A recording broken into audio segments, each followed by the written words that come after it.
আজকে আলোচনা হবে মৃত্যুর পর যাদের পিতামাতা দুনিয়াতে জীবিত নাই, যাদের পিতামাতা ইন্তেকাল করিয়াছেন, এদের দায়িত্ব কি শেষ? শেষ নয়, দায়িত্ব শেষ না, দায়িত্ব আছে। 7টা কর্তব্য, 7টা করণীয় আপনার পিতামাতার প্রতি, আপনাকে আমাকে, যাদের পিতামাতা দুনিয়াতে বেঁচে নাই, এদেরকে অবশ্যই এই করণীয়গুলো আদায় করতে হবে। 1 নম্বর করণীয়, গভীর মনোযোগে শুনবেন।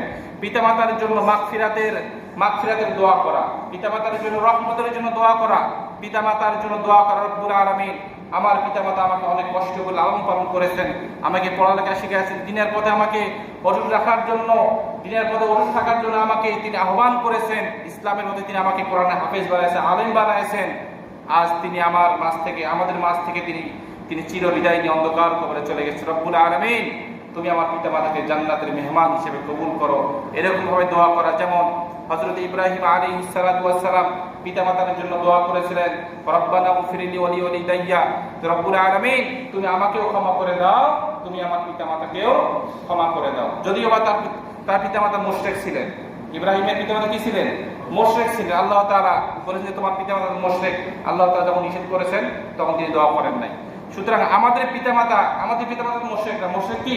মুশরিক না, আমাদের পিতামাতা মুশরিক না, আমাদের পিতামাতা অনেক অনেক ভদ্র, অনেক ভালো, কিন্তু আমরা তাদের জন্য কি করব?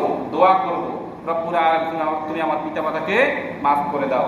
এখন আমরা অনেকে আমাদের পিতামাতার জন্য, আমাদের পিতামাতার যে মাগফিরাতের জন্য যে দোয়া করব, আমরা দোয়া পর্যন্ত করি না। 5 ওয়াক্ত নামাজের পরে আপনার উচিত, আপনার পিতামাতা আপনার জন্য যেমন কষ্ট করে এক সময় আপনার জন্য চোখের পানি ফেলায় আল্লাহ তাআলার কাছে কান্না করেছে, রব্বুল আলামিন আমার সন্তানদের একটা উত্তম চাকরি ফয়সালা করে দাও, আমার সন্তানদের ভবিষ্যৎটা যেন সুন্দর হয়, এরকম ভাবে আপনার পিতামাতা আপনার জন্য কত কান্না করেছে।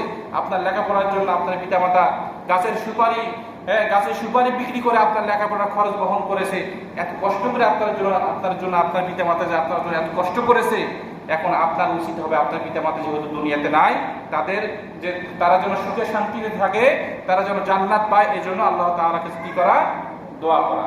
2 নম্বরে বলা হয়েছে পিতামাতার কবরে সওয়াব পৌঁছানো। আপনি প্রত্যেক ফরজ নামাজের পরে আপনি কিছু কোরআন তিলাওয়াত করলেন, 1 পৃষ্ঠা, 10 পৃষ্ঠা, হাফ পৃষ্ঠা, এরকম কোরআন তিলাওয়াত করলেন। কোরআন তিলাওয়াত করে রব্বুল আলামিনকে বলেন, রব্বুল আলামিন আজকে আমি কোরআন তিলাওয়াত করে আমার যতটুকু সওয়াব হয়েছে, এই সওয়াবের হাদিয়াটুকু আমার মা বাবার কবরের মধ্যে পৌঁছায় দাও।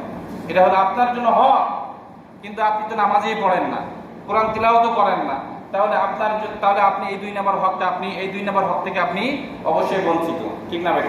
কিন্তু আমার উচিত এই 2 নম্বর হক থেকে বঞ্চিত হওয়া না। আপনাদের সকলের উচিত এই হকগুলো থেকে বঞ্চিত হওয়া কখনো উচিত নয়।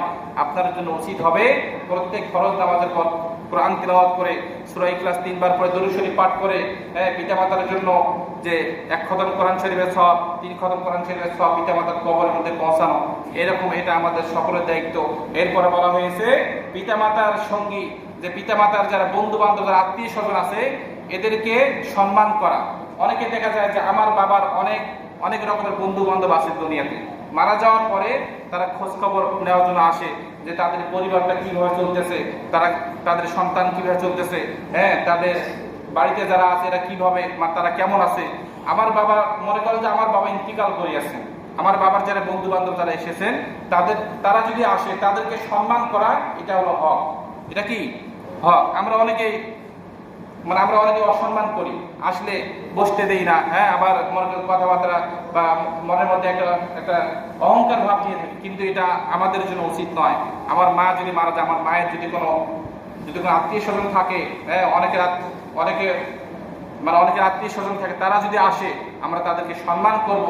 আপনার সন্তান, আপনার মা মারা গেছে, আপনার মায়ের বন্ধু বান্ধব যদি আসে, অবশ্যই আপনি তাদেরকে সম্মান করবেন। এরপরে বলা হয়েছে সঙ্গী ও সাথীদেরকে সাহায্য করা। আপনার কাছে এসে যদি কোনো সাহায্য চায়, যে আমি আপনার মাকে, আপনার বাবাকে, আপনার বাবা যখন বেঁচে ছিল, আমি অনেক রকম ভাবে কথার মাধ্যমে এরপর অর্থের মাধ্যমে আমি সহযোগিতা সাহায্য করেছি, আমি একটা বিপদের মধ্যে পড়েছি, আমাকে একটু সহযোগিতা করো, এরকমটা যদি আপনার কাছে আবদার করে, তাহলে এই হকটা আপনাকে আদায় করতে হবে, অর্থাৎ তার আবদারটা আপনাকে পূরণ করতে হবে।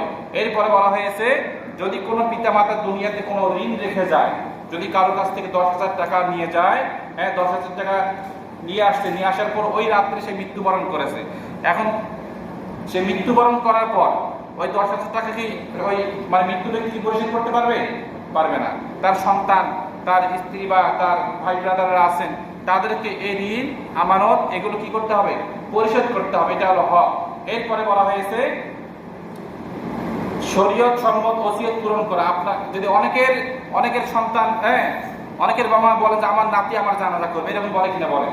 যদি বলে থাকে তাহলে তার নাতিকে কি করতে হবে? জানাজা করতে হবে। অনেকে বলে যে অমুক গ্রাম মানে অমুক আলেম আছে, যে উনি খুব ভালো, উনি আমার জানাজা করবে, তাহলে ওনাকে কি করতে দিতে হবে? জানাজা করে দিতে হবে। যদি বা ইমাম সাহেবের একটি হক রয়েছে, তো ওইটা ইমাম সাহেবের সঙ্গে পরামর্শ করে ওই ব্যক্তিকে কি করতে দিতে হবে? জানাজা করতে দিতে হবে। এরপরে বলা হয়েছে সাধ্যমতো পিতা মাতার কবর জিয়ারত করা। কবর জিয়ারত, বিশেষ করে আমরা পবিত্র শুক্রবার আমরা পিতা মাতার জন্য কবর জিয়ারত করব। প্রত্যেক জুম্মাবার ফজরের নামাজের পর আপনি একাকীভাবে করতে পারেন, আপনি দলবদ্ধভাবে করতে পারেন। আপনি কবরের পাশে গিয়ে আপনার পিতা মাতার জন্য আল্লাহ তাআলার কাছে ক্ষমা চাবেন, আল্লাহ তাআলার কাছে আপনি ফরিয়াদ করবেন, রব্বুল আলামিন তুমি আমার পিতা মাতাকে জান্নাতি মানুষ হিসেবে কবুল করো। এরকম ভাবে আমরা মাঝে মধ্যে আমাদের পিতা মাতার জন্য কি করব? কবর জিয়ারত করব। বিশেষ করে আমাদের গ্রামগুলোতে দেখা যায় 2 ঈদে কবর জিয়ারত হয় বেশি, ঠিক না ভাই? 2 ঈদে কি হয়? কবর জিয়ারত বেশি হয়। কিন্তু আমাদের জন্য এটা উচিত না। আমরা সব সময়ের জন্য কবর জিয়ারত করতে পারি, যে শুক্রবারে যে যেতে হবে তা কিন্তু নয়। আপনি জোহরের নামাজ আদায় করেছেন, আপনি জোহরের নামাজ আদায় করে বাড়িতে যাওয়ার সময় আপনার মার কবরের পাশে গিয়ে, কিংবা আপনি এখান থেকে করতে পারেন, কবরের পাশে গিয়েও করতে পারেন, আপনি একটু দোয়া করে আপনার মায়ের কবরে একটু সওয়াব পৌঁছায় আপনি বাড়িতে চলে গেলেন। এটা আপনি সব সময়ের জন্যই করতে পারেন। কিন্তু 2 ঈদেই যে করতে হবে আর শুক্রবারে যে করতে হবে, বিষয়টা কিন্তু এমন নয়। যেহেতু আমরা মানে অনেক সময় আমরা যেহেতু নামাজে আসি না, বা আমাদের অনেক সময় কবর জিয়ারত করার জন্য সময় হয় না, তাই আমরা প্রত্যেক শুক্রবার নামাজের পর আমরা দোয়া করি, এবং ফজরের নামাজের পর আমরা যেন প্রত্যেকেই কবরের পাশে যাওয়ার জন্য চেষ্টা করি। আল্লাহ পাক রব্বুল আলামিন আমাদের সকলকে আজকের আলোচনা অনুযায়ী আমাদের সকলকে আমল করার তৌফিক দান করে, আমরা সকলে বলি আমিন। আরেকটি বিষয়, সেটা হলো নামাজের বিষয়। নামাজের বিষয়টা প্রত্যেক জুমায় বলা দরকার, ঠিক না ভাই? ঠিক। কিন্তু এত বলার পরে কাজ তো হয় না, ঠিক না ভাই? ঠিক বলেন। অথচ দেখেন, এই নামাজের সময়সূচির বিষয়টি কথা বলি। নামাজের সময়সূচি কিন্তু আমাদের জানা নাই। এখানে যদি কোনো একজন ব্যক্তিকে বলা হয়, ভাই আপনি দাঁড়িয়ে একটু 5 ওয়াক্ত নামাজের সময়সূচিটা বলেন, বলতে পারবে না? পারবে না। কিন্তু আপনি এই খেলার যে এই আর্জেন্টিনা ব্রাজিলের যে খেলা হবে, কোন দিন কয় তারিখ কয়টার সময় খেলা হবে, 12টা 45 মিনিটে, এগুলো সব মুখস্থ। খেলোয়াড়ের নামগুলো বলতে বলেন, সব মুখস্থ। অথচ আমাদের সময়সূচিটা যে আপনার জানা নাই, এটা কি আপনাকে একটু চিন্তা হয় না? ঠিক না ভাই? ঠিক বলেন। কিভাবে খেলতে হবে, কিভাবে বল শুট করতে হবে, এগুলো নিয়ম ভাই আমাদের খুবই মানে একদম মুখস্থ করতে করতে আমরা ঠোঁটস্থ করে ফেলেছি। কিন্তু নামাজের নিয়ম আমাদের জানা নাই, নামাজে আসি না, এই বিষয়ে আমাদের কোনো চিন্তা ফিকির নাই। অনেকের বাড়িতে দেখা যাচ্ছে যে আর্জেন্টিনা ব্রাজিলের পতাকা আমরা লাগিয়েছি। আপনি কালিমার পতাকা লাগাতে পারেন ভাই। কালিমার পতাকা লাগালে যতবার মানুষ ওইটাতে নেক নজরে তাকাবে, ততবার আপনিও সওয়াব পাবেন, এবং যে তাকাবে সেও কি পাবে? সওয়াব পাবে। এই আর্জেন্টিনা ব্রাজিলের পতাকা লাগিয়ে আপনার জন্য কি হবে? এটা কি কোনো ফায়দা? এটা কোনো ফায়দা নয়। এটা আমাদের জন্য অমঙ্গল, এটা আমাদের জন্য মঙ্গল নয়।